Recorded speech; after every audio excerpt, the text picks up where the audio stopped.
Sabi nga nila, lahat ng tao ay may pag-asang magbago, lalo na nga kung para ito sa ikabubuti natin at para sa mga ikabubuti ng taong nakapaligid at nagmamahal sa atin. Laging may pag-asa, iyan ang tandaan.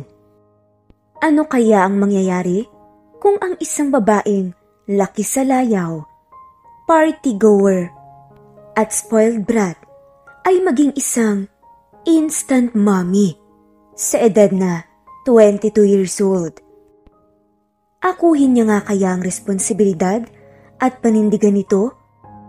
O pabayaan na lang niya basta-basta ang isang cute na baby? O baka naman, ito pa ang magbigay ng swerte sa kanyang buhay na minsan nang sinubok kaya siya naging pasaway. Pero ang isa pang malaking katanungan, sino nga kaya ang mga tunay na magulang ng cute na baby na ito? At sino ang ama? Alamin natin sa bago nating full story na pinamagatang Spoiled Brat to Instant Mommy. Tara, samahan niyo kami hanggang sa dulo ng kwentong ito. At muli, ito ang Cat Amazing Stories PH. Pumapasok nga ang sinag ng araw sa isang maganda at malaking kwarto. Ang paligid kasi nito at ang bintana ay halos puro salamin. Bumangon nga ang isang babaeng nagngangalang Hana.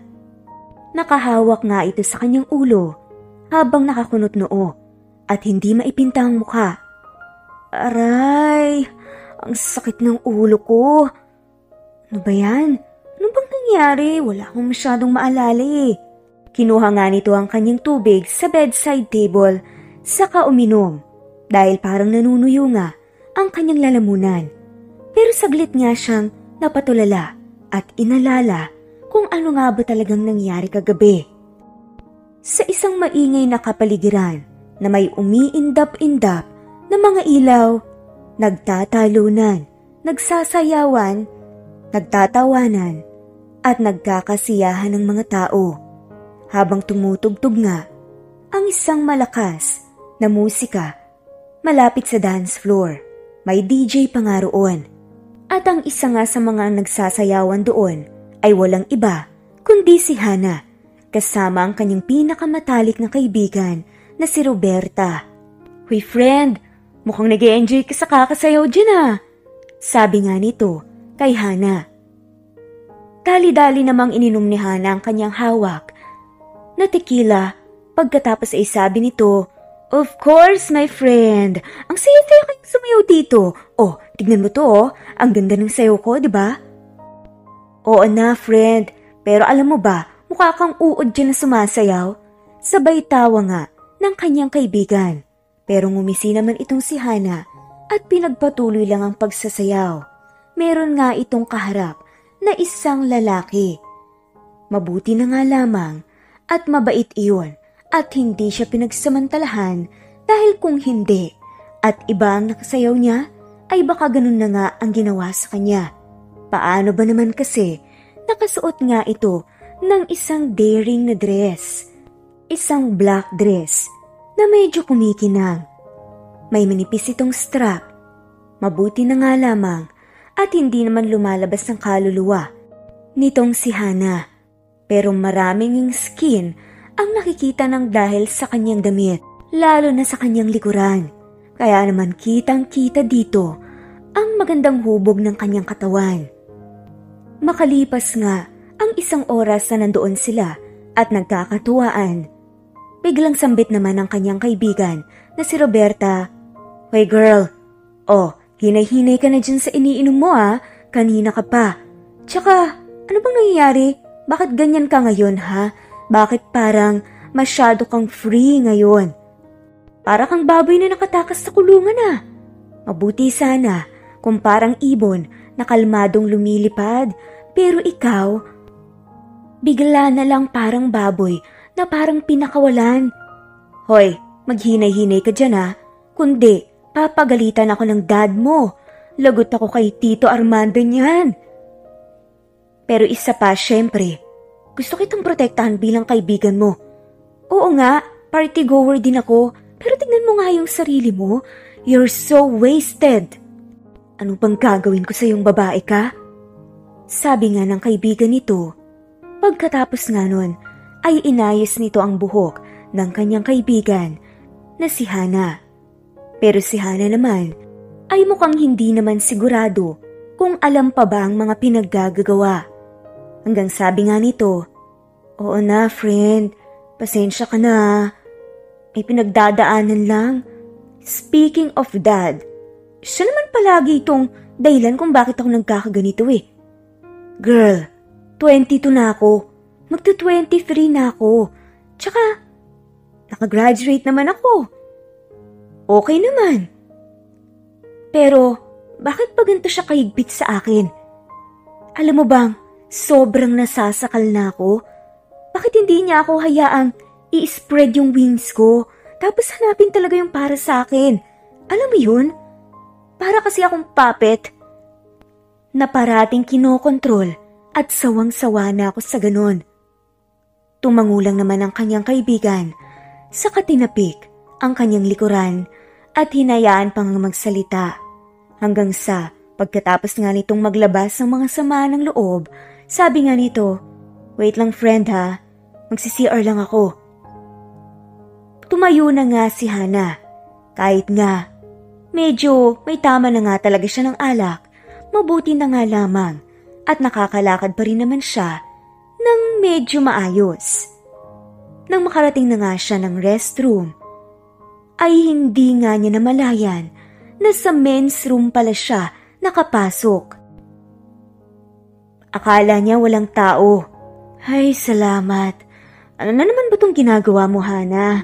Iba na naman ang baan yung pinasukan mo. Hindi ka na ba natuto? Pero akala lang pala niya walang tao dahil makalipas nga ang ilang segundo. "Miss, what are you doing here?" Halos mapatalon nga ito nang may marinig siyang boses ng lalaki. Kaya naman, sabi nito, "Oh, I'm sorry. Akala ko kasi women's restroom to eh." Sabay hawak nga sa kanyang ulo na medyo nananakit at umiikot na nga ang paningin niya. Kaya tanong nga ng lalaking nasa CR, "Are you okay?" Natila mababakas nga ang pag-aalala, pero maya-maya pa ay sabi nga nito, kung bakit ba naman kasi ang mga spoiled brat na kagaya mo, umiinom-inom pero hindi naman kaya. "Miss, delikado ang ganyan. May kasama ka ba?" Tanong nga ng lalaki. Sagot naman nitong si Hana, "Of course. Ano namang akala mo sa akin? Walang kaibigan? Hindi porket ganito ako. Wala akong kaibigan, no? Hindi yan ang ibig kong sabihin, miss. Ang ibig kong sabihin, meron bang maghahatid sa'yo?" Pero kanina pa nga sila nagdidiskusyon nang maalala nga ng lalaki na may nakalimutan nga pala siyang gawin na napaka-importante pagkatapos niyang umihi. At eto na nga, bumaba nga ang paningin nitong si Hana sa salawal ng lalaki at may nakita nga siyang sumisilip na kung ano. Mabuti na nga lamang at brief lang yun. Napatawa na nga lang ito ng malakas. Nagtaka tuloy ang lalaki at dali-daling nilingon ang kanyang salawal at nakita nga niya na hindi niya pala naitaas ang kanyang zipper. Makikita nga na parang babae itong nahihiya. Pero pagkatapos namang tumawa nitong si Hana, ay sabi nito, pagkatapos mag-peace sign, "I'm sorry, hindi ko sinasadya yun ah. Tsaka, you're not my type. Tsaka hindi ko naman daksi." Bulong pa nga nito. "Anong sabi mo, miss?" Tanong lang lalaki pagkatapos ng itaas ang kanyang zipper. "Wala. Ang sabi ko, pupunta na ako sa labas." "Sorry ulit ah." Sabay taas nga nito ng kamay bilang signal niya na nagsusori nga talaga siya at huwag nang palakihin pa ng lalaki ang sitwasyong yun. Dali-daling lumabas na nga itong si Hana at pumunta ng women's room. At success na gawa na nga nito ang kanyang misyon na dapat kanina pa. Pero ang tagal na nga niya doon dahil sa pakikipagdiskusyon sa isang estrangherong lalaking nakita niya sa men's room.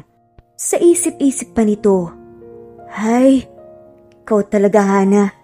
Parati mo na pinapahamak ang sarili mo." Pero makalipas nga ang ilang minuto at nung lumabas na nga siya sa women's restroom, nakita naman niyang may isang pogi na nakasandal sa wall. Habang tila may hinihintay, nang biglang mapalingon nga ito sa kanya. Nagtaka nga ito dahil ito pa rin yung lalaki kanina na nakausap niya sa men's room. Lumapit nga ito, sabay turo sa lalaki at sabing, "Anong ginagawa mo dito? Andito ka pa rin?" Napabuntong hininga ang lalaki sabay sabing, "Simula kasi nung makita kita, parang hindi na ako mapakali. Hindi mapakali yung isip ko. Gusto kong malaman kung meron ka ba talagang kasama dito. Sa nakikita ko, kaunting-kaunti na lang hindi mo na alam kung ano ang gagawin mo." Sagot naman sa kanya nitong si Hana, "Alam mo ang kulit mo, meron nga akong kasama. At saka ano ba kasing pakialam mo sa akin?" Napailing naman ang lalaki sabay dire-diretsong sabi, "Tama ka. Ano nga ba kasing pakialam ko sa'yo? Hindi ko nga rin maintindihan yung sarili ko kung bakit nag-aalala ako sa'yo." Sabay hinawakan nga nito ang wrist nitong si Hana at hinila nga papunta malapit sa bartender's area kung saan nga lang sila nakaupo kanina ng kanyang kaibigan na si Roberta. Biglang tanong nga ng lalaki, "Oh, asa na yung sinasabi mong kasama mo? Ituro mo." Seryosong sabi nga nito. Tinignan nga ni Hana ang paligid ng bar pero hindi na nga niya makita pa ang mukha ng kaibigang si Roberta. Kaya bulong nito na, "Ano ba yan? Saan ba kasi nagpunta yun? Hay, eto na naman siya sa ugaling niyang yun eh. Baka may nakilala na naman yun na kung sino. Ano na namang binubulong-bulong mo dyan?" Tanong nga sa kanya ng lalaki. Pero sabi na nga nitong si Hana pagkatapos kumamot ng ulo, Wala na ata kasi yung kasama ko eh. Pero I can manage myself. Malaki na ako. Kaya ko namang mag-taxi after nito." Napakunot noo ang lalaki sabay tanong na, "After neto? Ibig sabihin, may balak ka pang bumalik dyan? O kaya magsasasayaw dyan nang walang kasama?" "Well, ako nang maghahatid sa'yo," sabi nga ng lalaki. Pero matapang na sagot naman itong si Hana, "Ikaw ang maghahatid sa akin? Paano ko naman malalaman? O paano ko masisigurado na mabuting tao ka? Paano kung pagsamantalahan mo pala ako?" Sabi nga nito. Napatawa na nga lang ang lalaki at napangisi. Sabay seryoso pero makabuluhang sabi niya, "I will never do that to you." Sabay hinila na nga ito palabas ng bar. Nagpunta na nga sila ng parking lot. Dali-dali na nga ang pinatakbo ng lalaki ang sasakyan. Nang makapasok nga sila, bumalik tayo sa kasalukuyan. Habang nakaupo nga itong si Hana sa kanyang kama, ay hanggang dun na nga lang ang naalala niya. At ang iba pang mga nangyari, hindi na nga niya alam. Pero sa isip-isip nito, basta, buti na lang, nakauwi ako ng safe. Pero teka, hindi ko man lang nalaman kung ano ang pangalan ng lalaking yun. But I don't care. Siguro naman nakapagpasalamat na ako sa kanya. Sabay tumayo na nga ito. Inayos ang sarili, naghilamos, para nga makapunta na ng kusina, para makahigop nga ng kahit na mainit na sabaw o kaya kape, nang mahimasmasa naman siya. Sa paglipas nga ng mga araw, ay hindi pa rin talaga nagbabago itong si Hana. Isa pa rin siyang happy-go-lucky na babae. Mabuti na nga lamang at ang BFF nga niya ang nag-aalaga sa kanya Sa tuwing tinotoyo ito, may mga pagkakataon nga lang na missing in action itong si Roberta dahil hinahanap nga rin niya ang kanyang pansariling kasiyahan. At iyon nga ay ang mga boys. Pero nasanay na nga rin itong si Hana. Habang nasa sala nga itong si Hana, ay bigla ngang may narinig siyang pamilyar na boses na kumakausap nga at kung ano-ano ang binibilin sa kanilang mga kasambahay. Kaya naman sabi ni Hana, nang makonfirm nga niya kung sino yun, "Dad, what are you doing here? Akala ko pumasok ka na sa opisina." Bumuntong hininga muna ang kanyang ama bago magsalita at sabi nga nito, "Hi, Hana. Anak, ano na naman bang ginagawa mo dito at pa-chill-chill ka lang dito? 6 na buwan na, simula nung gumraduate ka. Ang sabi mo sa akin, magpapahinga ka lang saglit at mag-happy-happy. Pero, ilang buwan na ang nakalipas. Hindi ka pa rin ba pupunta sa company natin para i-take over ang ilan sa mga responsibilities? Dapat sa ngayon, tinitrain mo na ang sarili mo para maging isang magaling din na tagapangmahala ng company. Nakasalalay dito ang future mo at nang soon magiging pamilya mo." Napatawa naman si Hana, sabay sabi nito na, "Dad, chill. I'm still young. Ano bang pamilya-pamilya ang sinasabi mo? At saka Dad, opo, malapit na. Promise. Tsaka, hindi naman kasi ako kagaya niyo na sobrang workaholic at saka walang work-life balance. Kapag ako pong nagtrabaho, gusto ko may work-life balance. Ayoko po ng work lang. Pwede naman pong maging career-oriented pero hindi naman kailangan na malungkot sa buhay kagaya niyo." Nang dahil nga sa sinambit niyang huling kataga, ay tila nag-init nga ang ulo ng kanyang ama. "What did you just say?" Tanong nga nito sa kanyang anak. Pero sabi naman nitong si Hana na tila nang aasar pa nga, "Dad, sorry. Just accept the fact, okay? Or may pag-asa pa para magbago." Sabi nga nitong si Hana. Pero magsasalita pa nga sana ang kanyang ama nang biglang tumunog naman ang kanyang telepono. "Just wait here," sabi tuloy ng kanyang ama. Napangisi na nga lang itong si Hana at rinig niyang kausap ng kanyang ama. "Oh, Nico, anong balita? Na-close na ba natin ang deal?" Napailing na nga lang si Hana hanggang sa hindi na nga niya narinig ang pinag-uusapan ng ama at ng sekretary nito. Huminga na nga lang siya ng malalim, napaupo sa sofa. Sabay bulong nga nito, "Hay, hindi pa rin talaga siya nagbabago. Simula elementary ako hanggang sa graduate na ako, parati pa rin akong pinapagalitan. Pero bakit hindi niya pagalitan yung sarili niya? Puro na lang siya trabaho, trabaho, trabaho. And worst, gusto niya pa akong maging kagaya niya? Hindi naman sa ayaw kong magtrabaho. Pero ayaw kong maging kagaya niya na sobrang workaholic." Sabay na pailing na nga lang ito. Nagpaalam na nga ang kanyang ama at tumangulang naman itong si Hana. Ngayon nga ay napagdesisyonan niyang magne-Netflix and chill na lang muna siya. Ayaw na muna niyang lumabas dahil nalulungkot man siyang aminin sa kanyang sarili. Malapit na namang maubos ang kanyang allowance at naisip nga nito na kapag hindi pa nga siya nagtrabaho, ASAP ay baka hindi na nga siya bigyan ng pera ng kanyang dad at baka putulin nga ang credit card nito. Napakamot ulo na nga lang ito pero sabi nito sa kanyang sarili, "Hay nako, bakit ko naman problemahin ang hindi pa naman nangyayari?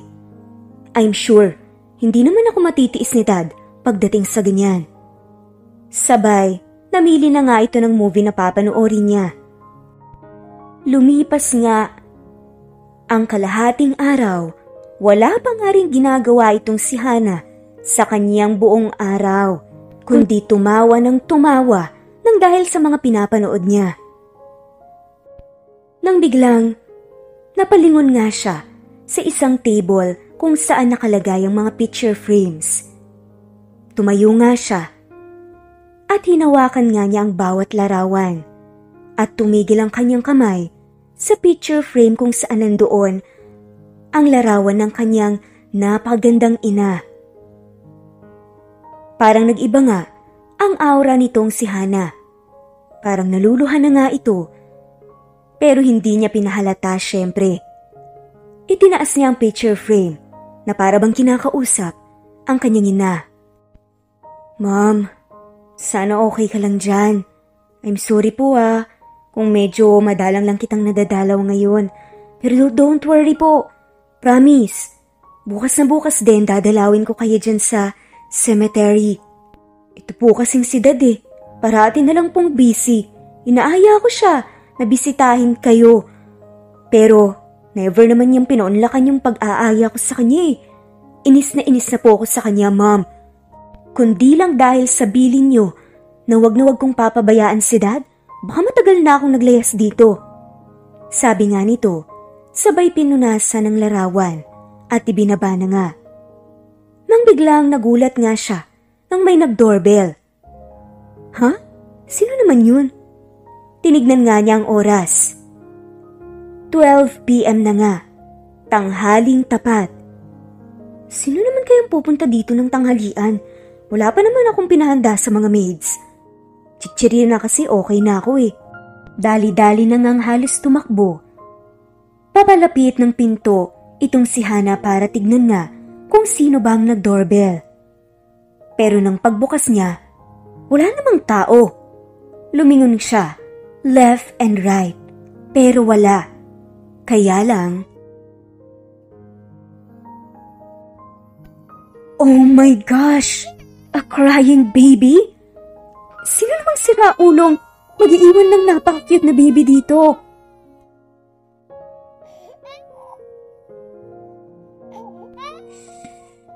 Tahan na, baby. Huwag ka nang umiyak. Who did this to you? Tanong nga nito. Pero parang binatukan naman niya ang kanyang sarili sa kanyang isip at sabi nga nito, ay, ikaw talaga girl, kakausapin mo yung baby? Malamang hindi yan sasagot sa'yo. Pero ano namang ginagawa niya dito? Bakit siya andito? Baby, naligaw ka ba? Stop crying na. Pero dahil ayaw talagang tumigil ng baby sa pag-iyak, ay para subukang patahanin, ay binuhat nga ito ni Hana. Naku, tama ba tong pagbuhat ko sa kanya? Pero paano kung may mabali siyang buto dahil sa ginagawa ko? Pero nabuhat nga rin niya ang baby. Shh, baby. Huwag ka nang umiyak. Ba?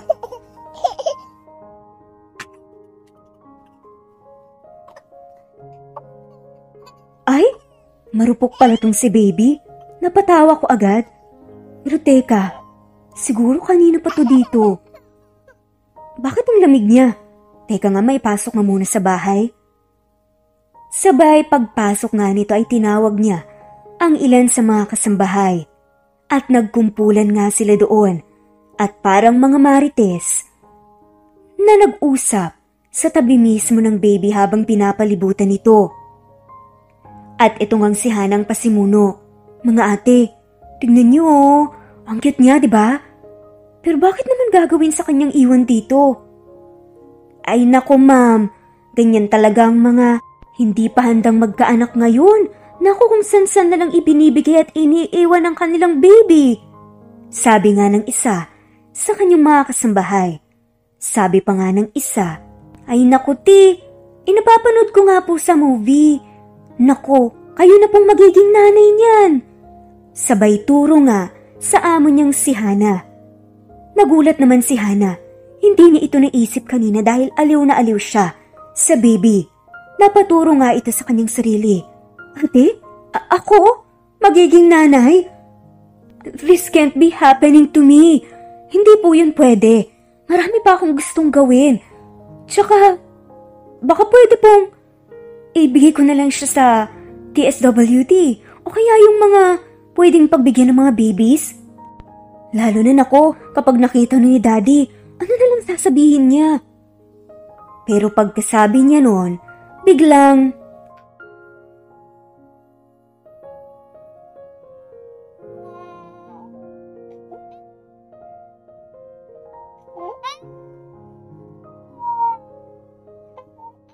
hala kati, umiyak na tuloy yung bata. Kawawa naman, sabi nga ng isa sa mga kasambahay. Nataranta nga bigla itong si Hana sa kabinuhat ulit ang baby at sabing, "Shh, tahan na baby. Sorry na. Nagbigla lang naman ng ate Hana mo eh." "Mama nung ate, mami ka na niyan ngayon." Pang-iinis pa nga o pang-aasar ng isa. Napaisip naman, si Hana. Handa na nga ba talaga siya? Pero ang malaking sagot, no, hindi. Nag-isip nga itong si Hana ng pwede niyang gawin. Kaya naman, paikot-ikot ito sa bahay.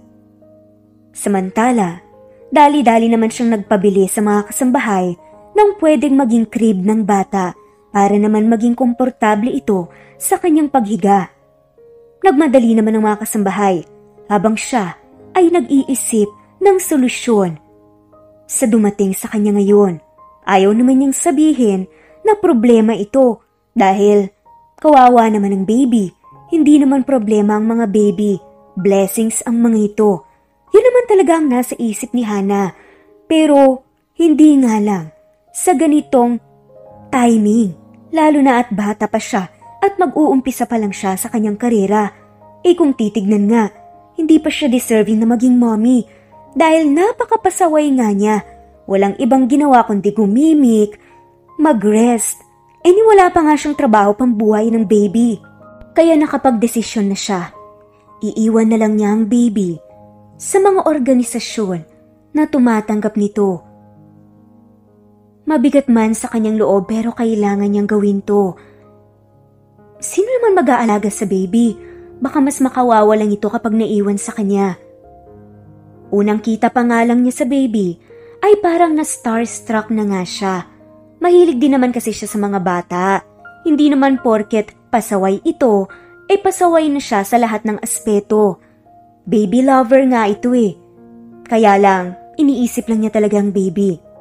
Pagdating nga ng mga kasambahay at dala-dala ang mga pinabili niya, pinainom nga muna niya ng gatas ang bata habang hinehele. At habang ginagawa niya iyon, ay parang may kakaiba siyang nararamdaman. Para bang matagal na siyang nag-aalaga ng baby. Pagkatapos nga nun, binihisan pa niya ang baby. Nang biglang, "Ay, ano yun? Ang baho ah." Tignan nga niya ang diapers ng babae. Nakita nga niyang jumibs ito. Naging aligaga tuloy siya. Nagpatulong sa mga kasambahay at wala na nga siyang magawa kundi siya mismo ang maglinis ng puwetan nito. "Baby naman eh, ano bang pinakain sa'yo ng magulang mo na nag-iwan sa'yo dito? Naku, kay baho-baho naman ng jibs mo." Sabay takip nga ng ilong nito. Makalipas nga ang 2 oras, 4:00 na nga ng hapon. Tinawag na nga niya ang driver dahil magpapahatid na nga siya sa organization na pag-iiwanan niya ng baby. Pero papasok pa nga lang siya ng sasakyan parang sobrang bigat na ng kaniyang loob. Tinititigan lang niya ang baby nang makaupo na sa likuran ng van.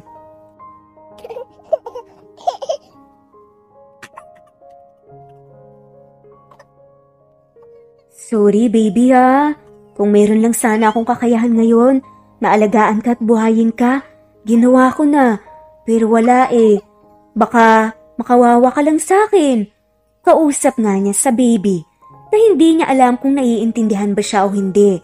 Sabay, niyakap nga niya ito, inilagay sa kanyang chest.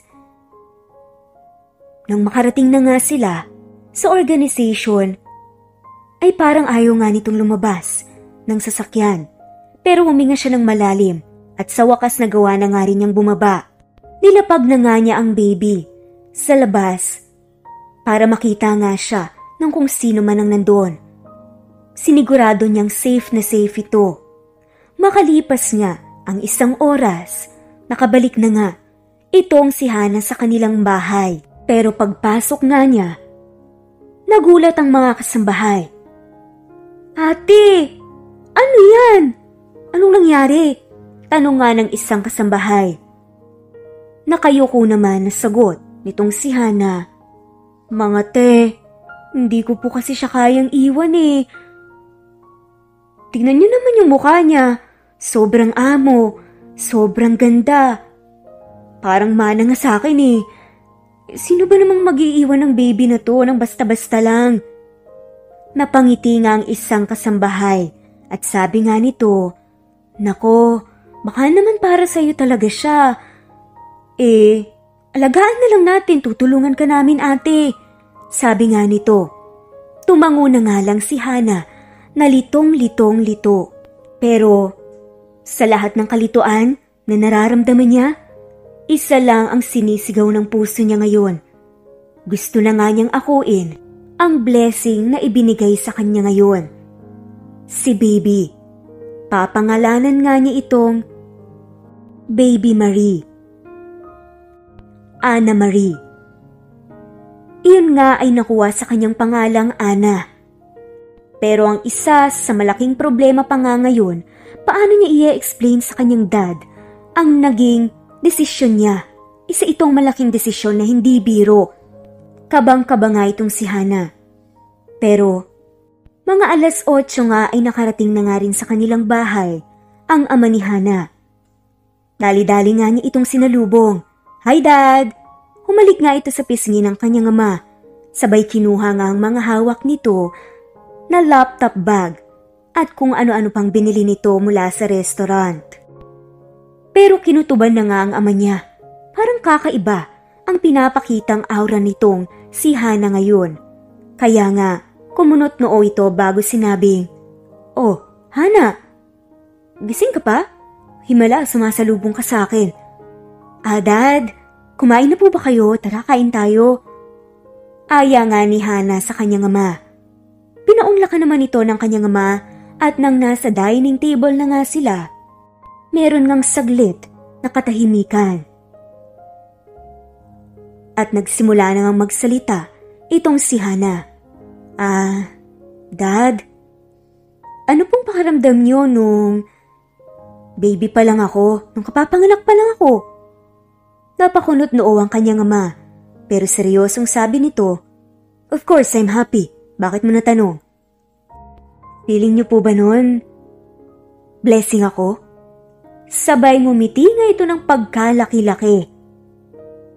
Pero dahil matalino nga at nag-iisip din itong ama niya, "Hana, diretsuhin mo na nga ako. May gusto ka bang aminin sa akin?" Seryosong tanong ng kanyang ama. Hindi na nga siguro niya makukuha pa sa paetyos-etyos ang masungit at workaholic niyang dad. Kaya naman, huminga nga ito ng malalim. "Hay, fine.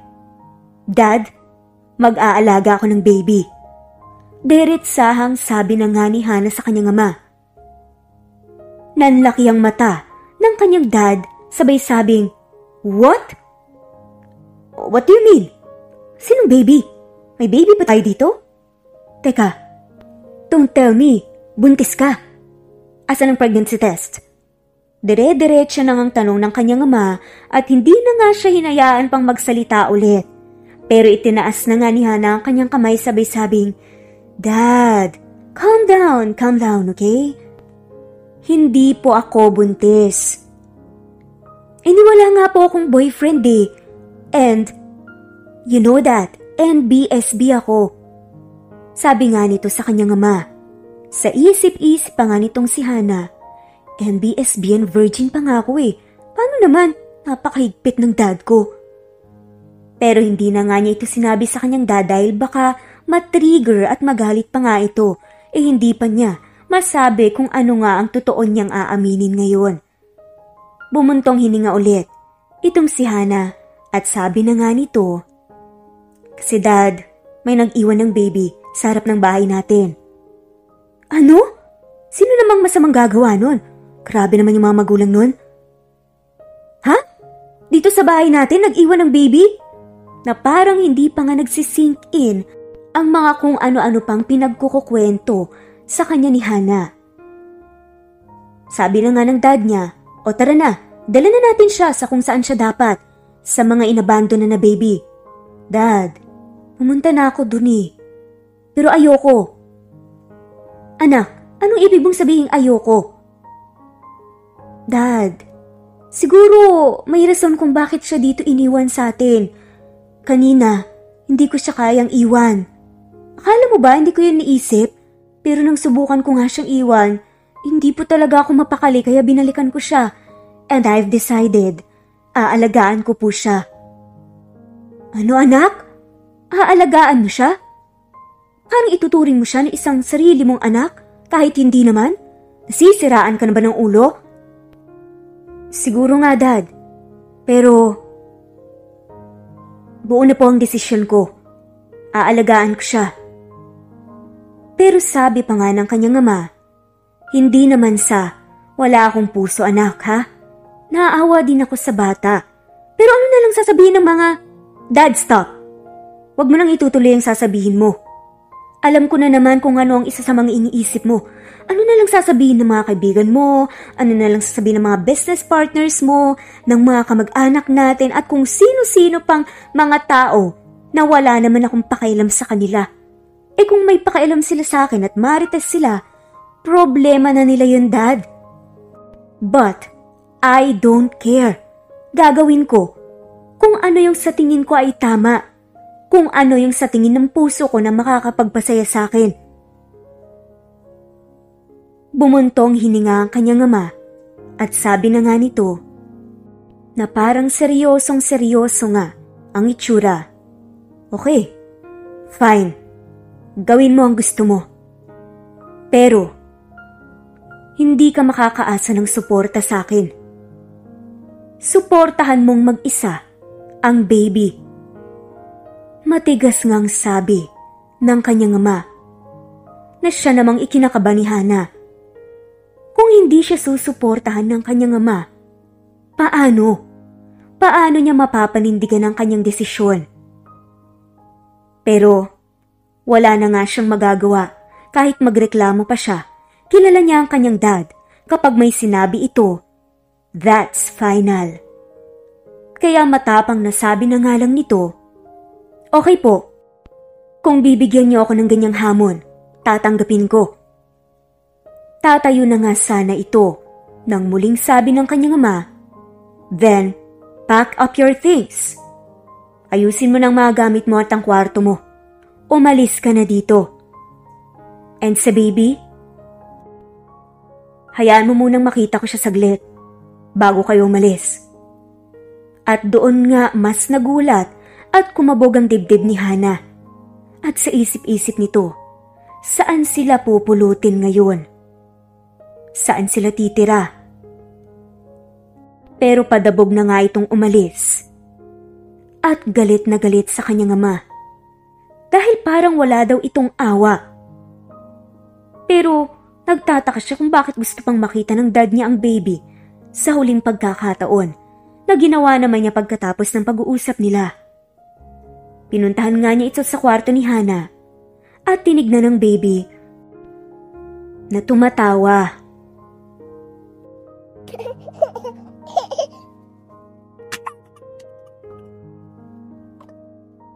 At halos pabulong nga na sabi ng dad ni Hana sa baby, Baby, what's your name again? Anna Marie. Baby Anna Marie, don't worry, okay? Everything will be fine.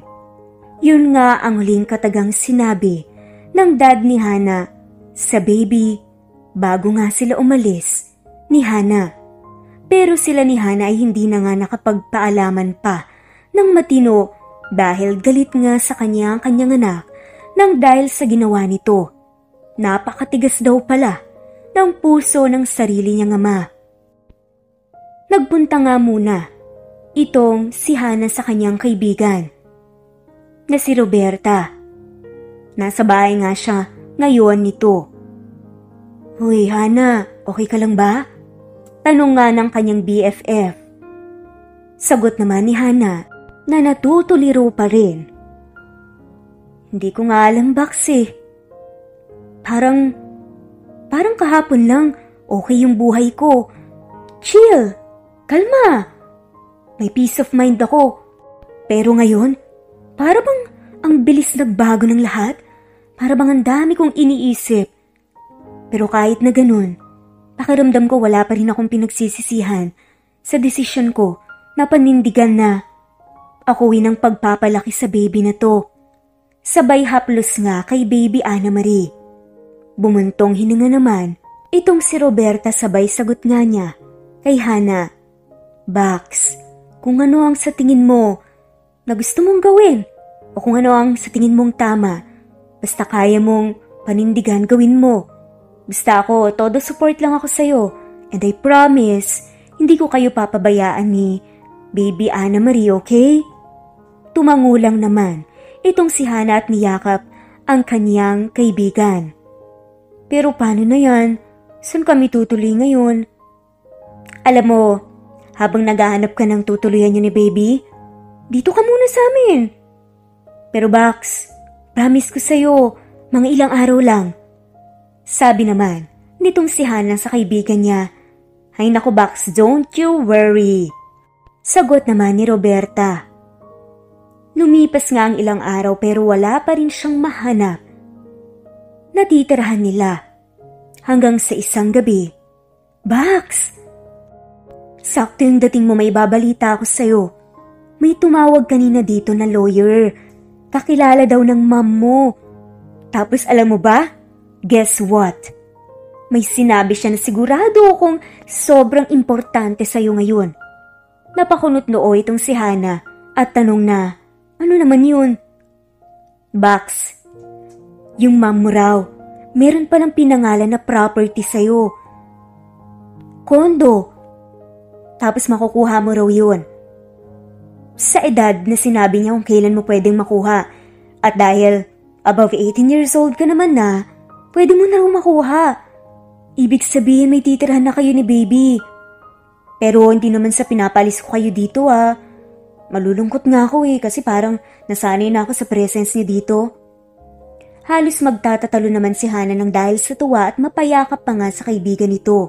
Nag-promise naman ang kaibigan na parating ang dadalawin sina Hana at baby Marie. Kinagabihan nga noon ay nag-empake na nga si Hana ng mga gamit nila dahil kinabukasan nga ay pupunta na nga rin sila sa kanilang kondo. Sa isip-isip nga nito, napakabait pa rin talaga ng Diyos. Kahit na nga pinasok nga siya sa sitwasyon na wala siyang ka-experience at kaalam-alam, binibigyan pa rin ito ng ilang solusyon o kasagutan sa mga ibang problema natin. Kahapon nga lang nagdarasal itong si Hana pero ngayon ay tila dininig na nga ng Diyos ang kanyang mga dasal. Dapat lang tayong manalig at ipakita na sincere tayong kaya nating gawin ang lahat para mapanindigan ang mga desisyon natin. Kinabukasan nga ay mga 8:00 ng umaga na karating na nga sila ng kondo. Nakita niya na hindi pala basta-bastang kondo iyon. Maluwang. May isang kwarto pero maluwang din. May balkonahe pa nga at kumpleto na ng mga gamit. Nagtataka naman siya kung paano namang nagkaroon ng property na ganoon na nakapangalan pala sa kanya. At bakit ngayon lang niya nalaman, 22 years old na siya. Turning 23. Malapit na nga. Pagkatapos nga nilang maglinis at mag-ayos ng mga gamit kasama si Roberta, nagpaalam na nga ang kanyang kaibigan dahil kailangan na nga nitong pumasok sa trabaho. Nang magpaalam nga ito, bigla tuloy na paisip itong si Hana. Tama, trabaho. Kailangan ko nga pala talaga ng work ngayon dahil wala na akong allowance. And I've discovered na pati yung credit card ko, pinaputol na ni Dad. Grabe talaga siya, wala siyang puso. biglang narinig naman niyang umiyak si Baby Ana Marie. Naisip nga niya na oo nga pala kanina pa pala siya nagdede. Kaya naman magtitimpla na nga sana siya ng gatas ng bata nang makita nga niyang isang timplahan na nga lang pala magkakasya yon. Doon siya muling sinampal ng katotohanan na kailangan na nga talaga niyang maghanap ng work. Magpapahinga muna siya ngayon at bukas nga siya mag-uumpisang maghanap dahil sakto ay day off ng kanyang kaibigan kaya ipapaalaga muna niya si Ana Marie sa kanya. Di na nga lamang at may mga dala pala itong mga corporate attire at dala rin niya ang kanyang mga credentials. Graduate nga itong si Hana ng accountancy kaya nga magtatrabaho ito related sa financials. Una nga siyang mag-a-apply sa DMZ Incorporated at ang CEO nga dito ay si Mr. David M. Zoberano. Nabalitaan nga niya na mukhang strikto nga ang CEO billionaire businessman na ito pero hindi nga siya. Magpapatalo sa kasungitan nito at gagawin niya ang lahat para makahanap siya ng trabaho. Qualified naman siya, kaya naman bakit naman siya matatakot? Nagpunta nga siya sa malaking building na iyon na handang-handa. Napakaganda niya, sophisticated at dala rin niya ang lahat ng kanyang mga credentials at kung ano-ano pang mga kailangan. Pati rin ang pinakamahalaga sa lahat, ang kanyang confidence. Pero nang papasok na nga siya sa kanyang building, biglang nagring ang cellphone. Hello? Sinagot nga niya iyon kaagad kahit na nga 30 minutes na nga lang bago ang interview niya. Dahil si Roberta nga ang tumawag. Baka emergency yon tungkol kay Ana Marie. Tama nga. Dahil sabi nga ni Roberta na bigla daw nagka-emergency sa kanyang pinagtatrabahuan kaya kailangan niyang umalis. Paano na daw si Baby Ana Marie? Kaya naman napagdesisyonan nga nila na bumalik muna roon si Hana. Kaya lang dahil sayang ang opportunity na ma-interview siya ngayon, nakiusap nga siya sa tumawag sa kanya ni HR kung pwede daw ba idala niya ang kanyang baby dahil emergency. At nang ipaalam naman ito ng HR kay Mr. DMZ ay pumayag naman ito. Sa isip-isip pa nga niya, hay, siguro may tinatago namang bait pala yung boss na yun. Bakit naman siya papayag? Ngayon nga ay nasa harap na nga siya ulit ng DMZ Incorporated. Nasa elevator na nga siya at papunta nga sa 8th floor kung saan nga siya i-interviewin ng HR muna. Pagkatapos nga, kapag nakapasa siya sa HR, ay si Mr. David naman ang mag-i-interview sa kanya. Naging okay naman ang interview nito with HR manager. At nakapasa daw siya. Sa katunayan nga, tuwang-tuwa pa nga ang ibang mga HR staffs dahil sa kanila nga niya. Iniwan si Baby Ana Marie na sobrang cute na cute. Tuwang-tuwa naman sila at aliw na aliw sa baby. Sabi pa nga ng isang HR manager, "Nako, miss, buti po at dinala niyo siya dito. Pampa-good vibes po talaga ang mga baby, no? And I'm sure, siya rin po sigurado ang lucky charm niyo." Tuwang-tuwa naman itong si Hana at nagpasalamat. Pero may hindi nga siya makakalimutan na sinabi ng isang HR staff. Teka, alam mo Miss Hana, parang may kamukha siya. Yung mata niya, tsaka yung shape ng mukha niya. Naku, pag nakita niyo po yung boss namin, si Mr. DMZ, naku, parang may pagkakahawig po sila. Kung hindi nga lang po namin alam na kayo yung ina, baka po mapagkamalan namin na siya yung tatay. Sabay nagtawanan nga sila. Tumatak nga yun sa kanyang isipan. Hindi nga niya kakilala kung sino ang ama nitong si Ana Marie. Pero hindi na nga lang niya sinabi na hindi niya totoong baby si Ana Marie. Dahil nga sa puso niya, anak na nga niya ito. Makalipas nga lang ang 10 minutes na paghihintay, tinawag na nga siya ng secretary ni Mr. David. Miss Hana, you're next.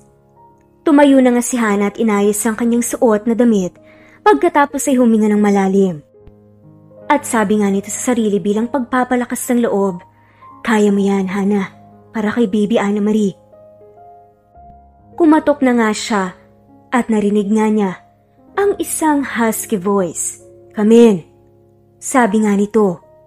Pagpasok nga niya doon, ay nagulat nga siya dahil parang pamilyar ang mag-i-interview sa kanya na CEO ng DMZ Incorporated.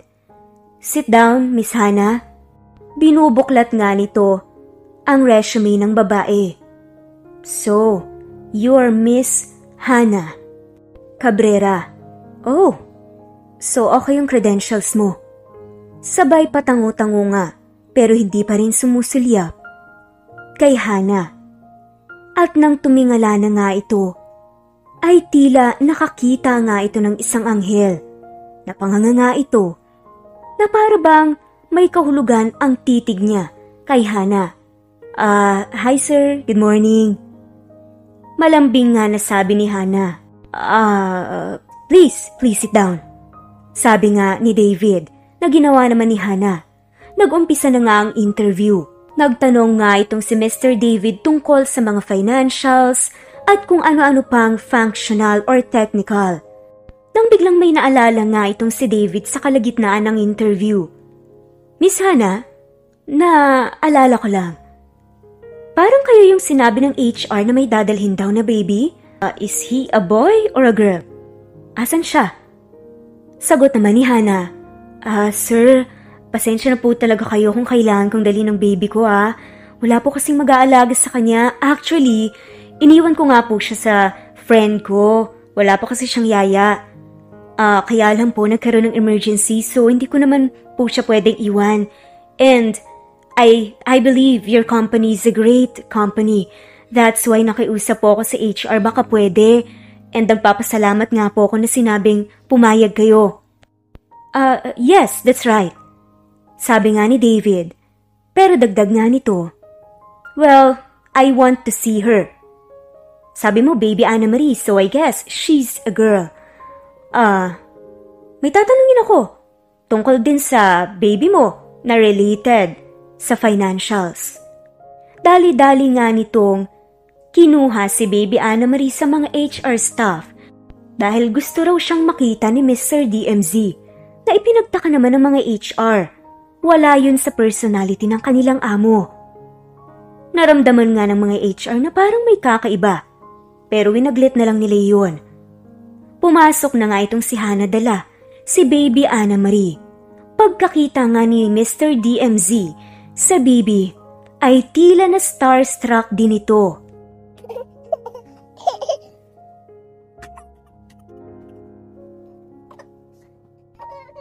Sabi na nga lang, nitong si Hana, "Naku, pasensya na po sir palatawa po talaga tong baby ko Siguro po nagmana sa akin." Sabi nga nito. Sagot naman ni Mr. David, "It's okay. Nakakatawa pala siya. And masayahin ka rin palang tao. At yan ang nakikita ko sa personality mo. And I believe na maganda ang ganyang personality sa company. Siguro naman nakakarinig ka na ng kung ano-ano tungkol sa akin. Na stricto daw ako. Tama sila. Stricto ako pagdating sa trabaho. And speaking, kaya ako pinadali dito ang baby mo. Dahil, as we all know, isa sa mga functions ng accounting department ay dapat marunong kang mag-budget para sa company. And we need to utilize all the resources that we have. Kaya naman, nagko-control tayo ng mga budget. We see to it na nakikater natin ang needs ng mga employees and at the same time, hindi nako-compromise ang magiging income ng company dahil sa mataas na expenses. So, tell me, ang senaryo, i-budget mo ang mga kailangan ni baby Anna Marie. Sabay haplos nga sa kamay ng bata. Pero tila may kakaibang naramdaman nga si Mr. DMZ na kuryente nang hawakan niya ang maliliit at cute na kamay ni baby Anna Marie. Napatawa at napangiti pa nga ang baby nang gawin niya yun. Pati nga itong si Hana ay natawa. Napaka-cute nga nilang tignan ngayon at parang isang pamilya. Pero syempre, hindi naman ganun yun. Boss nga nila, si Mr. DMZ. Ipinaliwanag na nga ni Hana with confidence kung paano nga ba niya ibabudget ang funds na meron siya para nga ma-utilize ito at magamit para kay baby Ana Marie. Namangha naman si Mr. DMZ sa mga sagot ng babae. Sa wakas, nakahinga na nga ng maluwag itong si Hana dahil natapos na nga rin ang medyo mahaba-habang interview nila. At nang magpapaalam na nga siya, nagulat nga siya sa sumunod na sinabi ni Mr. DMZ. By the way, Miss Hana, wait. You are hired. Congratulations. Nanlaki nga ang mga mata ni Hana. Hindi niya ito ine-expect dahil bakit agad-agad. Hindi niya maintindihan pero nagpasalamat na nga lang ito at kumamay nga kay Mr. DMZ. Tuwang-tuwa pa nga habang buhat-buhat ito si baby Ana Marie. Napangiti rin naman itong si Mr. David kay Ana Marie. Dagdag pa nga nito. You know what? Parang may something sa baby mo. Parang ang gaan ng loob ko sa kanya. And sa nakikita ko rin kanina with the HR, tuwang-tuwa at aliw na aliw sila sa baby mo. Pwede mo siyang idala sometimes pag pumunta ka dito sa office. Nagulat naman si Hana at tanong nito, talaga po sir? Pwede po ba yun? Wala po ba sa policies ng company na hindi pwedeng magdala ng mga babies? Well, dahil ako ang boss, hindi ko naman ipagbabawal yan. For as long as hindi naman magulo si baby Ana Marie, diba? Tsaka baby pa lang naman siya. Dun tayo medyo matakot pag nagtatatakbo na siya. Mabait ngang sabi ng lalaki. Nagpasalamat naman itong si Hana at sinabi na makakaasa raw itong si Mr. David at ang kumpanya na gagawin niya ang best niya sa kanyang pagtatrabaho bilang accounting assistant. Nagpaalam na nga siya sa boss niya at masaya nga itong umalis ng DMZ Incorporated building. Kinongratulate din siya ng mga HR staff na nandoon. Nang makarating na nga siya sa kanilang kondo, which is 10 minutes away lang sa pagtatrabahuan niya, sobrang saya nga niya kaya agad niyang tinawagan ng kanyang kaibigan dahil magse-celebrate daw sila ngayong gabi na medyo, in fairness, matagal-tagal na nga niyang hindi nagagawa. Pero dahil may baby na nga siya ngayon, syempre, nagkaroon nga din ng malaking adjustment sa buhay mismo nitong si Hana. Kung dati, party siya ng party sa bar, ngayon nga ay hindi na nga. Kung dati, parating chill-chill lang siya, ngayon ay mas iniisip na nga niya ang future. Kung dati, halos wala nga siyang pakialam masyado sa ibang tao ngayon nga. Ay halos, mas iniisip na nga niya ang kapakanan ng kanyang baby na si Ana Marie, kesa nga sa kanyang sariling kasiyahan.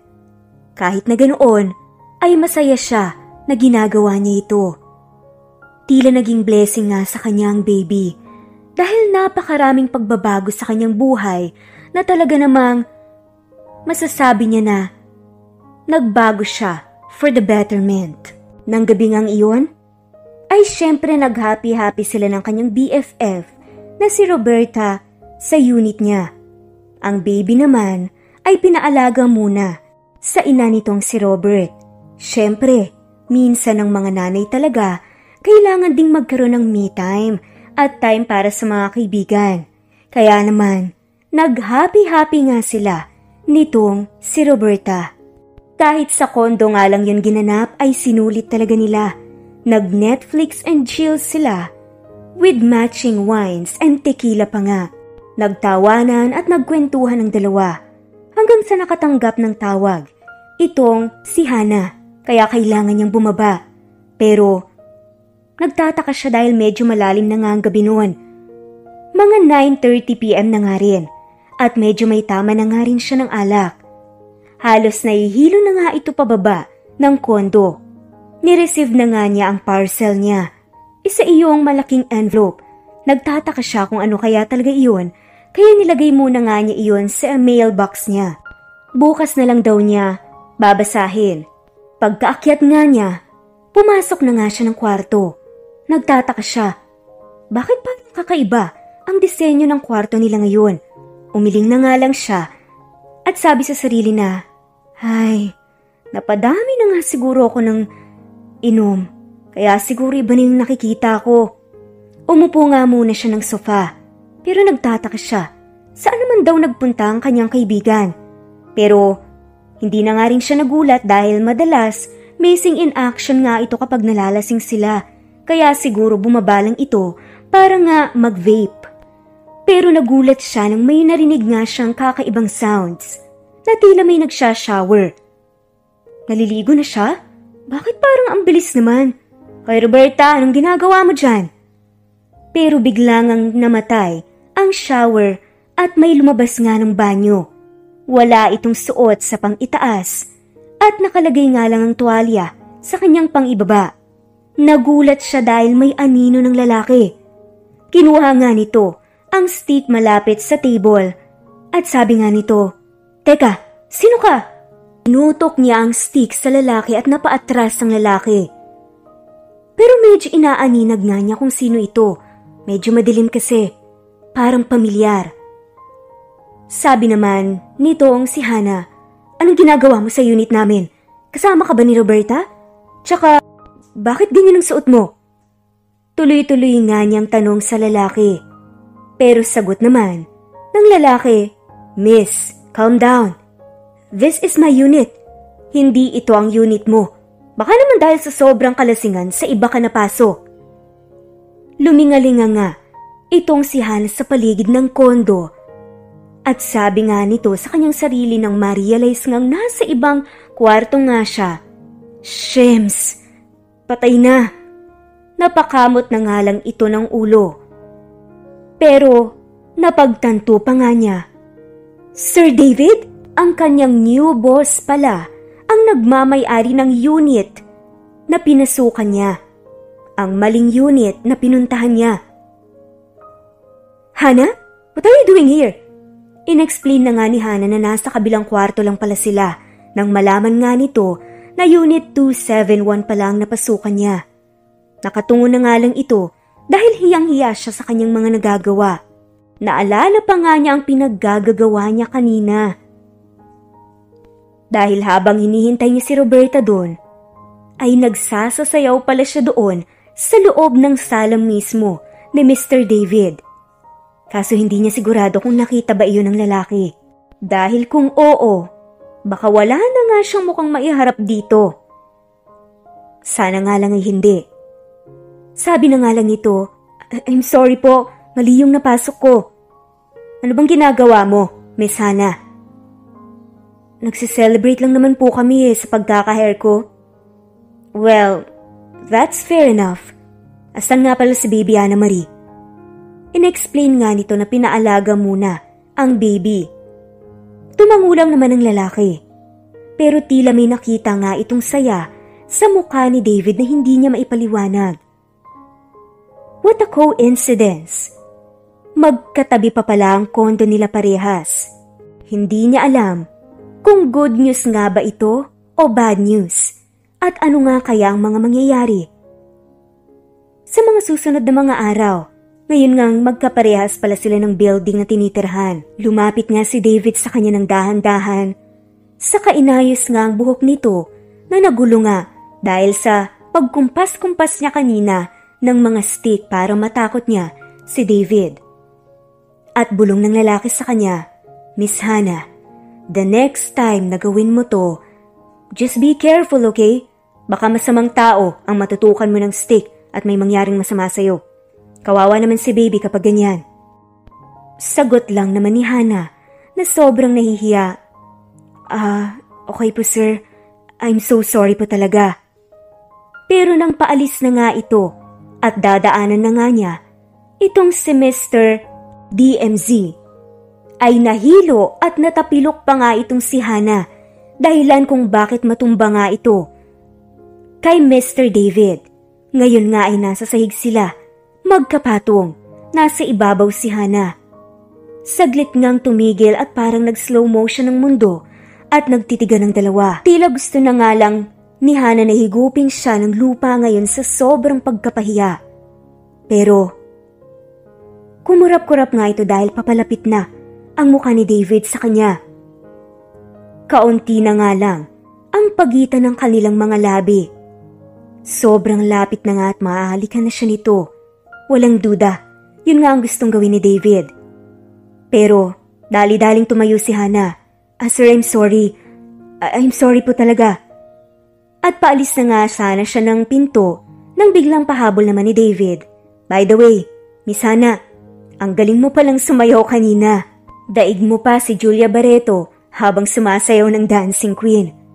Sabay tumawa nga ito. Napatakip na nga lang ng mukha si Hana at nang makapasok na nga siya sa wakas sa totoo niyang unit, napasandal na nga lang ito sa pinto. Sabay sabi sa sarili, Ano ba yun? Nakakahiya ka, girl. Bakit mo pa ginawa yun? Patay na.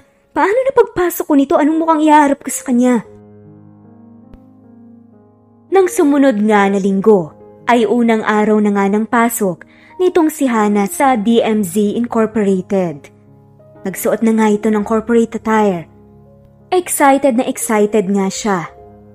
Noong una ay nagtataka nga siya kung bakit agad-agad siyang na-hire at kung bakit ganoon na lang ang pakikitungo ni David sa kanila ni Baby Anna Marie. Pero winaglit na nga lang niya kung ano-anong mga naiisip niya dahil baka nag-overthink lang daw siya. Ngayon nga ay isa lang ang focus niya, ang magtrabaho ng maayos, magkaroon nga ng experience sa accounting at mas maging mabuting ina-inahan nga dito kay Anna Marie. At ganoon naman ang ginawa niya. Halos hapon na nga nang magkita nga sila ni Mr. David. Nagtataka ito dahil kadalasan maaga raw ito, sabi nga ng mga katrabaho niya. Pero ngayon nga, nakasabayan niya ito sa elevator pagkatapos nga niyang mananghalian sa labas. Dalawa lang sila sa elevator. Noong una ay tahimik lang ang dalawa pagkatapos nga siyang i-greet nitong si Hana. Pero si David na nga ang unang nag-open up ng topic. Miss Hana, so how's your baby? Is she doing okay? Tanong nga nito. Nagtataka naman si Hana na bakit ganoon na lang ang pagkakatanda nitong si Mr. David sa kanyang anak at kinukumusta pa niya mismo ito. Pero sabi na nga lang niya, okay naman po siya, sir. I've decided na kapag po nasa trabaho ako, minsan ipapaalaga ko na lang po sa mother ng BFF ko. Okay naman po sila. Sabi nga nito, meron daw kasing business itong magulang ni Roberta sa mismong bahay lang nila, kaya pinapabantayan na nga lang niya si Baby Anna Marie sa kanila. Pero biglang sabi naman ni Mr. David, sumama ka sa akin mamaya, may papakita ako sa'yo. Ano po yun, sir? Tungkol po ba sa trabaho ko? May nagawa po ba akong mali sa cash flows? I'm sorry po. Pero base po sa system, for review pa naman po iyon ng supervisor. Baka nasilip niyo lang po tapos mali-mali po yung nagawa ko. Napatawa naman si David at sabi nito, it's not about that. You know what? Malaki naman yung kumpiyansa ko sa'yo pagdating sa trabaho. Basta, may papakita lang ako mamaya. Huwag ka nang pumero-pero pa. 2 p.m. pumunta ka sa office ko, okay? Sabi nga nito, tumango na nga lamang ang babae. Pero sa totoo lang ay kinakabahan siya. Bakit bigla na lang ipapatawag siya ni Mr. David sa first day niya? Hindi ba dapat makita muna nito ang works niya? Wala pa naman siyang masyadong napapatunayan. Bago nga mag 2 p.m., hindi nga mapakali itong si Hana. At sabi nga nito sa kanyang sarili, ano kayo sasabihin niya sa akin? Importante ba yun? Baka mamaya bigla naman akong ma-fire. Ano namang gagawin ko kapag ganun? Wala akong mapagkukunan ng panggatas ni Baby Anna Marie. Kawawa naman siya. Kung ano-ano na nga ang iniisip nito. Ganun siguro talaga kapag may nakasalalay na ngang buhay sa atin. Medyo napaparanoid nga tayo na baka hindi natin maibigay ang mga pangangailangan nila. Kaya nga napakahuwaran talaga ng mga ina dahil lahat ay kaya nilang gawin para sa kanilang mga anak. Kaya ganun na nga lang ang pagmamahal at respeto ni Hana para sa kanyang ina. Paminsan-minsan nga ay namimiss niya ito dahil kinuha na nga siya ni Papa God sa kanya. At isa nga rin ito sa mga dahilan kung bakit nga niya piniling maging ina kay Baby Ana Marie. Alam kasi nito ang pakiramdam na walang ina, na para bang may kulang dahil gusto mo ng kalinga ng isang ina pero wala ka namang magawa.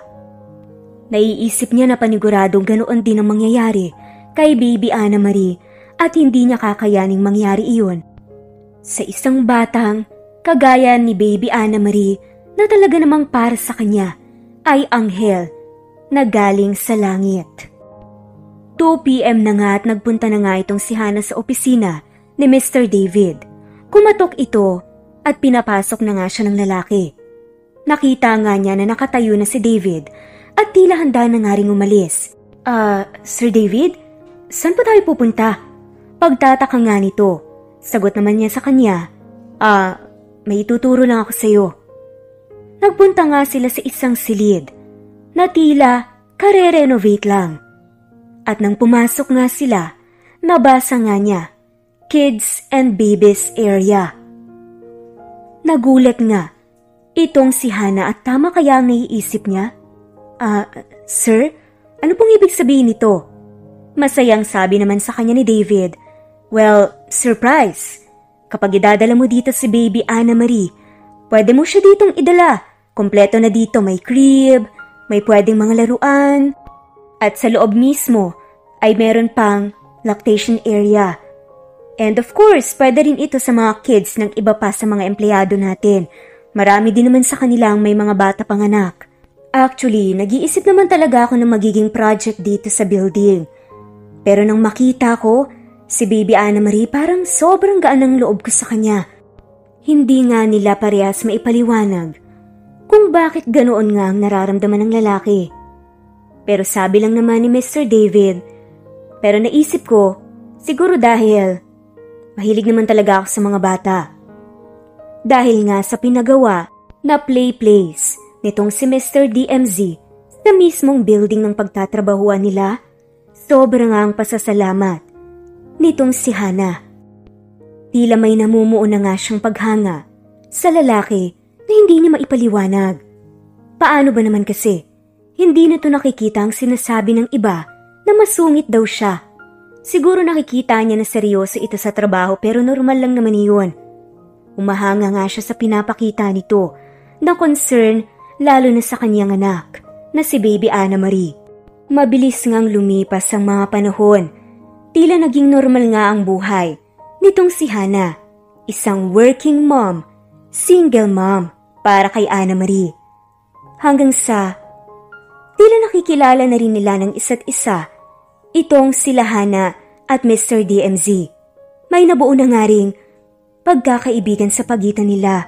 Siyempre, boss pa rin niya itong si DMZ pero tila naging malapit nga sila sa isa't isa sa paglipas ng panahon.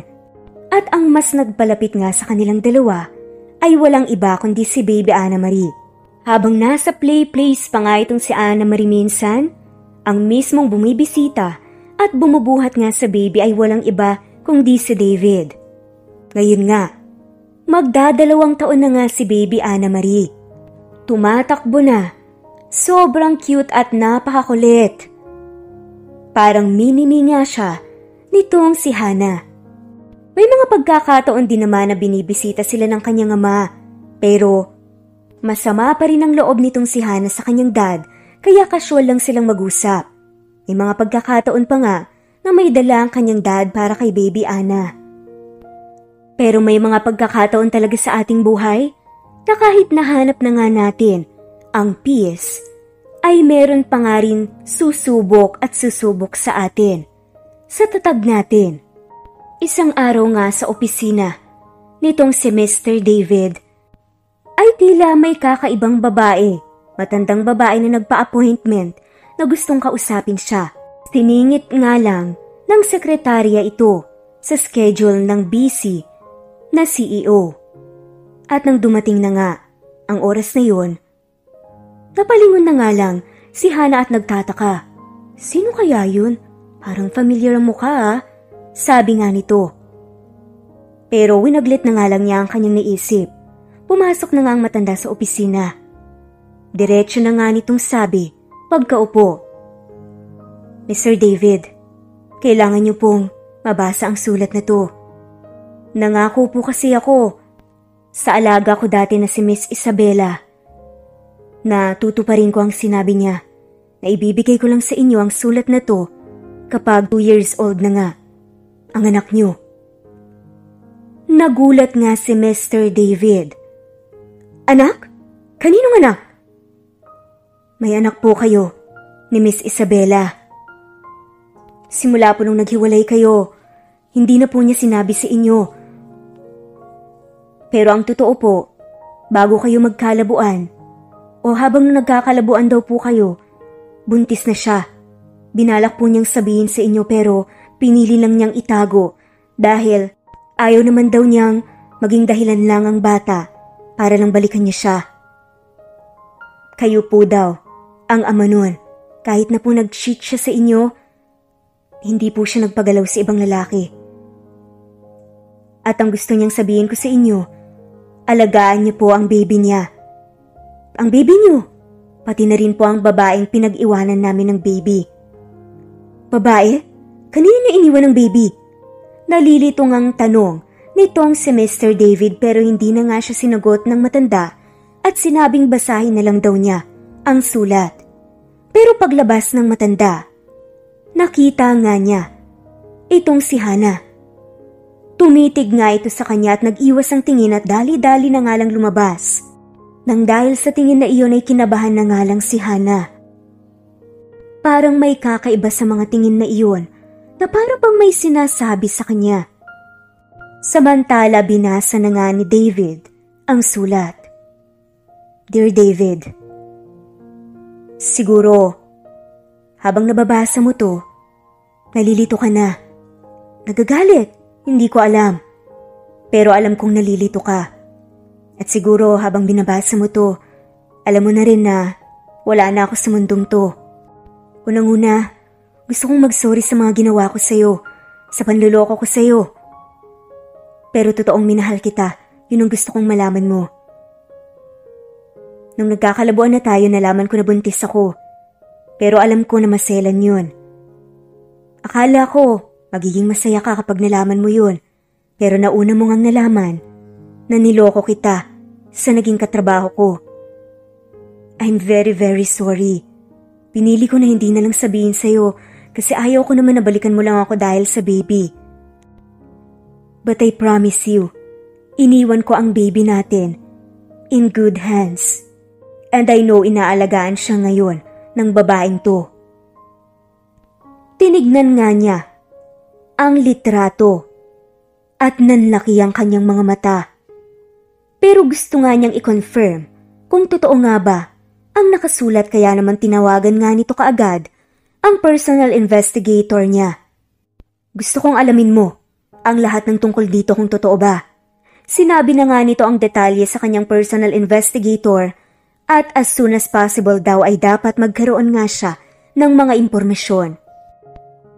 Nalaman nga ni David makalipas lang ang ilang araw na kapatid pala nitong si Isabela sa ina ang pinag-iwanan niya ng baby. At totoo daw ang mga sinasabi nito sa sulat. Nasa magandang kalagayan naman daw ngayon ng baby. Pati na rin daw ang babae na nasa larawan. Dahil ang nasa larawan nga at ang tinutukoy na kapatid sa ina ng babae ay walang iba kundi si Hana. At ang sinasabing anak nitong si David ay walang iba kundi si baby Anna Marie. Hindi nga nito alam ang kanyang ire-react. Halo-halong emosyon ang nararamdaman ngayon nitong si David. Sa katunayan dapat nga daw maging masaya siya dahil nasa harapan na nga niya ang baby niya. At ang babaeng nag-aalaga dito ay ang babae nga na bumihag ng puso niya. Kamakailan nga lang, naghahanda nga sana ng sorpresa itong si David para kay Hana dahil magtatapat na nga sana ito sa isang roof deck. Pero tila gumulo nga ang lahat nang malaman nga niya na anak pala niya si Ana Marie. At kapatid ni Isabela ang babaeng gusto niya. Naisip niya na tama bang mahalin niya ang kapatid ng babaeng naging asawa niya at naisip pa nga niya na matanggap nga kaya iyon ni Hana kapag nalaman niya ang katotohanan. Tanggapin nga kaya nito ang pag-ibig na gustong ialay ni David ngayong malalaman nga niya na ito ang ex-husband ng kanyang kapatid na si Isabela. Napailing na nga lang ito nang biglang may kumatok nga sa kanyang opisina. Sir David, Mr. DMZ, si Hana nga iyon kaya dali-dali niyang tinago ang mga papel at larawan sa kanyang desk. Yes, come in. At ang bumungad nga sa kanya ay ang cute na si Ana Marie. Tito David, I'm here na po. You promised me na pupunta po tayo ngayon sa amusement park. Ready na po ba ikaw? Tanong nga ng batang si Ana Marie. Pero agad tumayo si David at niyakap ng mahigpit si Ana Marie. Ang kailan lang niya nalaman na anak niya pala, sariling kadugo niya. Nagtataka naman itong si Hana sa kinilos nitong si David kaya sabi nito, Hoy, grabe ka naman atang makayakap kay Ana. Ang tagal niyo bang hindi nagkita? Parang last week lang. Lumabas tayo ah. Sabi nga nitong si Hana. Ngumiti lang naman si David sa kanya. Ngayon nga ay kaharap ni David ang kanyang anak. At sabi nga nito, Okay, baby Ana, pupunta na tayo ng amusement park. Hindi ngayon mag-overtime si Tito David. Yay! Salamat po Tito ha. Sana po kayo na lang po ang daddy ko. Sabi pa nga ng bata na ikinatawa naman ni Hana. Samantalang si David naman ay nagulat at hindi nakapagsalita. Pasensya ka na kay Ana. Naghahanap kasi siya ng father figure ngayon eh. Madalas niyang tinatanong sa akin, sino daw ang daddy niya, sino ang daddy niya? Sana nga daw ikaw na lang. Sabi ko naman, aalamin ko pero someday kapag may oras na ako. Sagot naman ni David sa kanya, tutulungan kita Hana. Nagpunta na nga sila sa amusement park. Nag-enjoy nga sila na parang isang pamilya. Sa katunayan madalas naman na nila itong ginagawa. Pero wala pa nga sigurong oras ang dalawa na aminin sa isa't isa ang nararamdaman nila. At kung kailan handa na nga sana itong si David, nagkaroon naman ng pasabog na anak niya pala si Ana Marie at kapatid nitong si Hana si Isabela na ex-wife niya. Habang kumakain nga sila ng ice cream sa amusement park, biglang tanong nga ni David kay Hana, Hana, paano pala kung nalaman mo na yung nagkakagusto pala sa'yo, ex-husband ng kapatid mo, papatulan mo ba? Napatawa naman si Hana. Uy, siguro lagi kang nanonood ng movies no? Sa miya napanood ha? Tumawa naman si David. Hindi, case lang to ng kaibigan ko. Dali na, sumagot ka na. Napaisip nga si Hana at sabing, well, kung mangyayari man yun, depende. Depende sa sitwasyon eh. Saka ko lang kasi malalaman kapag naranasan ko na yun. Ang hirap ng ganyang sitwasyon. Sabi nga nito. Pero basta ako, naniniwala ako na minsan dapat talagang tanggapin na lang natin yung sitwasyon o yung mga katotohanan na nalalaman natin. Gaya nung dumating sa buhay ko si Ana Marie. Napakunot noon naman itong si David at tanong nga niya, anong ibig mong sabihin? At inamin na nga nitong si Hana na hindi nga niya totoong anak si Ana Marie. May nag-iwan lang sa kanya dito sa bahay nila dati. Pinili nga niyang alagaan ng baby kahit na nga tinakwil siya ng sarili niyang ama. Dagdag pa nga nito, alam mo yung bugso ng damdamin? Parang ganun kasi yung naramdaman ko kay Ana Marie. Pero hindi ako nagsisi. Kita mo naman. Alam mo bang dati, party girl ako? Tsaka parang wala akong direksyon sa buhay. Pero mula nung dumating siya sa buhay ko, nagbago ang lahat. Kaya yun, nag-apply ako sa DMZ Company. Nakuha ko yung posisyon na gusto ko. Ngayon, supervisor na rin ako. At isa pa, nakilala kita. Sabay lumingon nga ito sa lalaki. Natitig na titig sa kanya. Tapos may fireworks pa nga bigla. Dahil nadala nga sila sa moment at dahil na rin sa nararamdaman nila, hinalikan nga bigla nitong si David, si Hannah. Tumugon naman si Hannah. Nang biglang, "Mommy? Tito? Are you kissing each other?" Tanong nga nitong si Anna Marie. Natawa na nga lang ang dalawa. Niyakap nga ni Hannah ang babae at nakisali na rin syempre si David. Tatapos nga ang gabing iyon na masayang masaya sila. Pero ang tanong, hanggang kailan kaya? Lumipas nga ang ilang araw. Isang araw, habang ipapasa na nga nitong si Hannah ang report sa kanyang boss na si David. Kumatok ito pero wala siya doon. Ang sabi ng sekretary, umalis lang daw saglit. Nagpunta nga siya sa kanyang table. Inilagay na nga muna niya ang report sa lamesa at mag-iiwan na nga lang sana ng sticky notes. Teka, asan ba yung mga notepad nito? Ano ba yan? Kalat naman dito. Hanggang binuksan nga nito ang isang drawer na nasa table ng lalaki. At doon na nga niya nakita ang tinatago nito. Teka, picture ko to ah. Huwag mong sabihin. Inistok niya ako. Pero binuklat nga niya at nakita nga niya ang sulat. Binasa niya ito. At doon na nga niya nalaman ng lahat na may kapatid pala siya na ex-wife nga nitong si David at anak nila si Anna Marie na ngayon ay tinuturing na nga rin niyang parang sariling anak. Kaya pala, ganoon na lang kagaan ang loob niya dito. Pero hindi nga niya alam ang kanyang mararamdaman. Dali-dali nga nitong tinupi at binalik ang mga dokumento sa drawer. Pagkatapos nga nun, nag-half day na nga ito. Kinakabahan na pumunta nga sa bahay nila para makausap ang kanyang ama. Sakto naman na nandun ang kanyang dad. Dad, kailangan kitang makausap. Tanong nga nito sa kanyang dad. At tinanong na nga niya ang mga detalye. Sabi naman sa kanya, "That's true anak. May ibang anak pa ang mommy mo. Pero anak niya ito sa pagkadalaga bago pa kami ikasal. Tinuring ko din naman siyang anak. Pero napili ng ate mo na wag na lang sumama sa atin. Bakit hindi niyo po sinabi sa akin na may kapatid pala ako? Hindi ba dapat may karapatan akong malaman yun? Pero anak, that time kasi, alam mo namang, that time, you're so immature. Ang childish mo. Alam naming magagalit kapag nalaman mo yun. Dati pa napakaselosa mo. But I guess now, you've changed a lot, anak. And I'm so proud of you." Sa narinig na yun, tila natunaw naman ang puso nitong si Hannah.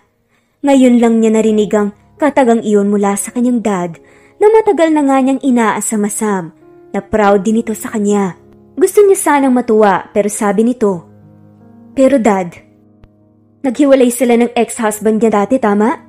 Niwala man lang siyang kasamang nag-alaga dati nung baby pa si Anna Marie." Nanlaki ang mga mata nitong dad niya at tanong nga niya, "What are you talking about?" Inexplain na nga nitong si Hannah na anak nga ni Isabella si Anna Marie.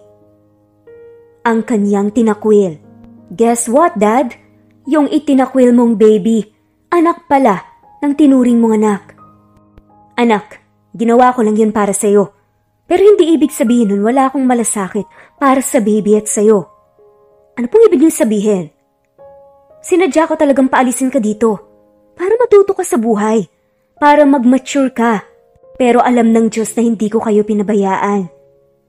I gave you a condo para may panimula kayo." "What? Ikaw yung nagbigay ng kondo?" "Yes." Tugon nga ng kanyang dad. "Pero syempre, pinutol ko ang credit card mo at tinigil ko ang pagbigay sa'yo ng allowance para matuto ka. Kasi naniniwala ako na kaya mo, Kailangan mo lang ng push and motivation. And I believe na si Baby Ana Marie yun. And I really thank God na nangyari nga lahat ng dinarasal ko. Nagbago ka, nagmature ka, nakita mo ang direksyon sa buhay mo. And now, I think you're in love. Akala ko ba hindi ko nalalaman kung anong nangyayari sa buhay mo?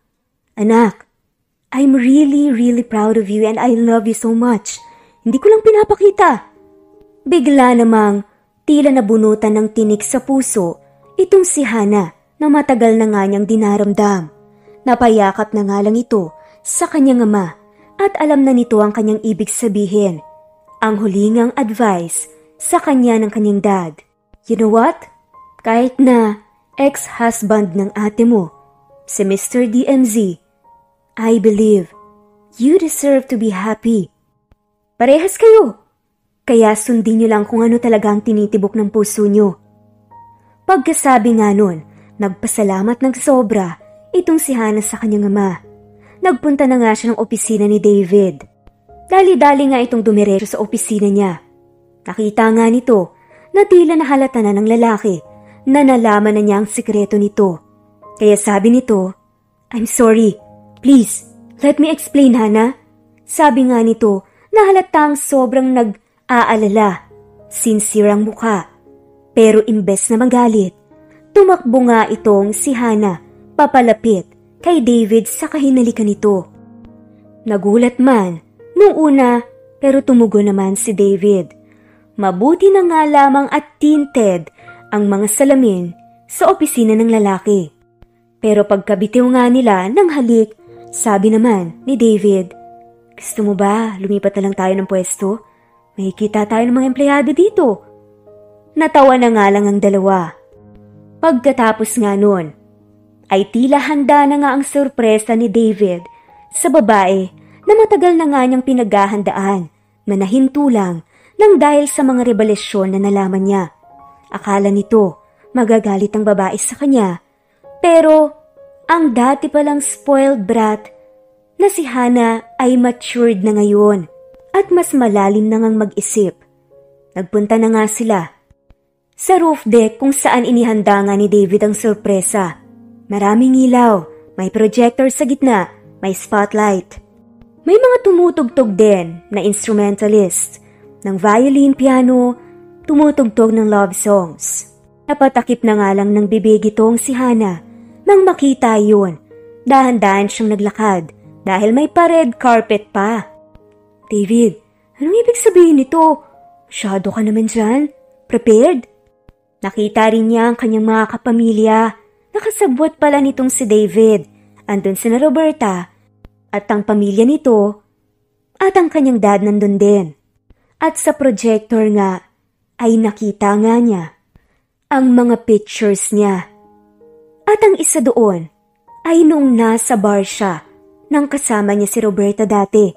At naalala na nga niya na ang lalaking nakita pala niya doon sa men's room nang nagkamali siyang pumasok at si David ay iisa. Kaya naman tanong nito, anong ibig sabihin nito? Huwag mong sabihin, noon pa type mo na ako. Napatawa na nga lang si David at tumango, sabay sabing, nung una kitang nakita, I knew you were the one. Bigla na lang tumibok yung puso ko. Akala ko hindi na tayo pagtatagpuin pa. And voila, nakita kita.